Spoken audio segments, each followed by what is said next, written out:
নমস্কার বন্ধুরা, সিজা নার্সারির পক্ষ থেকে আপনাদের জানাই আরো একবার অভিনন্দন। আমি আজকে আপনাদের দেখাবো বেগমবেলিয়া গাছের কি করে শিকড় আনবে। মোটামুটি ডাল থেকে মানে কাটিং ডাল থেকে আপনারা কি করে শিকড় আনিয়ে দেখেন। এই গাছটি আমি মোটামুটি 2 মাস আগে মাটিতে পুঁতেছিলাম, মানে এই ডালগুলো কাটিং থেকে। কাটিং ডাল কিছু এই সাইজের ডাল ছাড়লে আপনারা দেখেন, এই সাইজের ডাল যদি আপনারা দেন তাহলে এগুলোতে ভালো শিকড় আসবে। দেখেন এই ডালটিতে এখান থেকে এখান থেকে এখান থেকে এখান থেকে এইসব জায়গার থেকে ব্রাঞ্চ বেরিয়েছে।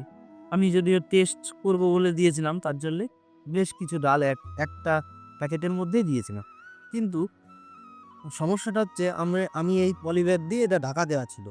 আমি আপনাদের দেখানোর আগেই ঢাকা খুলে দেখাচ্ছি আপনাদের।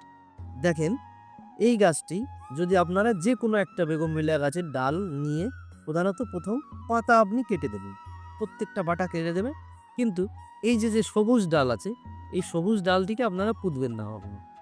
এই সবুজ ডালটি এই সবুজ ডালটি না পুঁতে আপনারা এই যে যে ধরনের ডাল আছে এই ধরনের ডাল পুঁতবেন। তাহলে আপনাদের কি হবে, মানে এই শিকড় আসার মানে ইয়েটা ভালো থাকবে। দেখেন এই যে যে গাছটি, এটি আমার বেশ কিছু গাছ একসাথে। এবার এই যে যে গাছটি আছে, এই গাছটির আমি প্রত্যেকটি পাতা কেটে ফেলেছিলাম। পাতা কেটে এদিকে বালিতে দেওয়া ছিল। বেশ সুন্দর শিকড় এসছে, মানে প্রচুর পরিমাণে শিকড় এসছে এই ডালটিতে।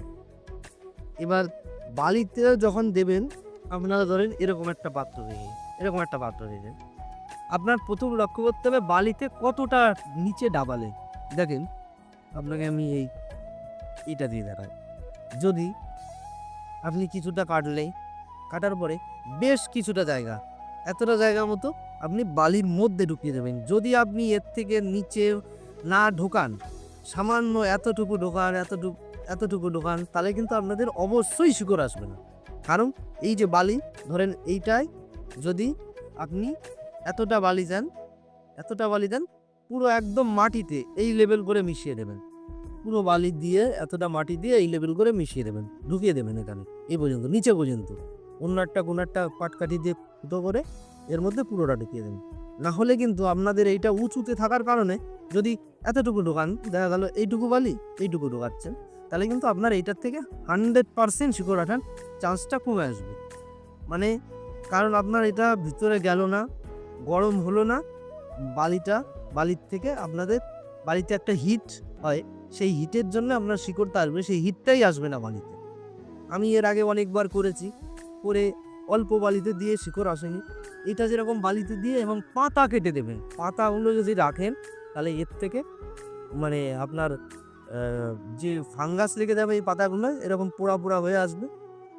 পোড়া হয়ে আসলে হবে, পোড়া হয়ে আসলেই আপনার প্রত্যেকটা পাতা পড়ে নিচে জমা হবে, আর ইয়ে হবে না। আবার একটা জিনিস মনে রাখতে হবে, এই যে যে প্যাকেটটা বা যে কোনো প্যাকেট দিয়ে আপনি ঢাকছেন, সেই প্যাকেটটার ভিতরে এরকম কিন্তু বাষ্প আসবে। এই যে এরকম বাষ্প হবে, এই বাষ্প যদি আপনার এই পাতায় লাগে, সেই পাতা অবশ্যই পুড়ে যাবে।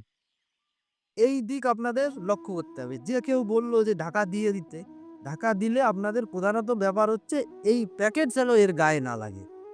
দেখেন আমার এইখানে এই পাতাটায় প্যাকেট লেগেছে, দেখেন এখানে পুড়ে গেছে, পুড়ে গেছে এরকম, মানে ফাঙ্গাস লাগার মতো এরকম হয়ে গেল। এবার এইটা গেল আপনাদের। এর আগে আপনাদের দেখিয়েছি অ্যাডিনিয়াম গাছের এইটা ফাঙ্গিসাইড দেওয়া। দেখেন প্রত্যেকটা পচা কিন্তু থেমে গেছে। দেখেন এইখানে প্রত্যেকটা গাছে মোটামুটি ভালো শিকড় চলে আসছে। দেখেন শিকড় আছে, কোনো কিন্তু এতে কিন্তু পচে না। যদি একটু জল দিয়ে দেখান, দেখেন এটা কিন্তু আর কোনো পচার কোনো লক্ষণ নেই। দেখেন এটা কিন্তু পচেনি। এবার দেখেছেন এই পচাটা ইয়ে হয়ে গেছে। আপনারা আগের ভিডিও দেখে নেবেন। আগে আমি শর্ট ভিডিওতে দেখিয়েছি কি করে এর ফাঙ্গাসটা লাগলে কি করে ফাঙ্গাস সমাধান করতে হয়। আর আপনারা অবশ্যই যে ধরনের আপনাদের কাছে যে ধরনের বেগমবেলিয়ার ডাল আছে, সেই বেগমবেলিয়ার ডাল থেকে চারা তৈরির জন্য আপনারাও ইয়ে করবেন। এবং আমাদের দেখেন আমি কিছুদিন আগে এই ডালটি বের করেছি। যদি আমি এই ডালটি যতদিন আমি ঢেকে রেখেছিলাম, এই ডালটি অতদিন ঢেকে রাখিনি, যার কারণে দেখেন এই এই এই যে যে ডালটি, এই ডালটি ভেঙে গেছে। এই ডালগুলোর পাতা নষ্ট হয়ে গেছে, এটাই নতুন এসেছিল মরে গেছে দেখেন। এটা কোনো ব্যাপার না যে কোনটা মরে গেল কোনটা বেঁচে থাকলো, আপনারা প্রত্যেকেই জানেন মরে গেছে, মারা গেছে যেইটা, ঠিক আছে? কোনটা মরে গেল কোনটা বেঁচে থাকলো এইটা ব্যাপার না। আপনারা কেউ মানে ম্যাক্সিমাম আমার কাছের থেকে যারা করবেন প্রত্যেকেই নিজের বাড়ির জন্য করবেন।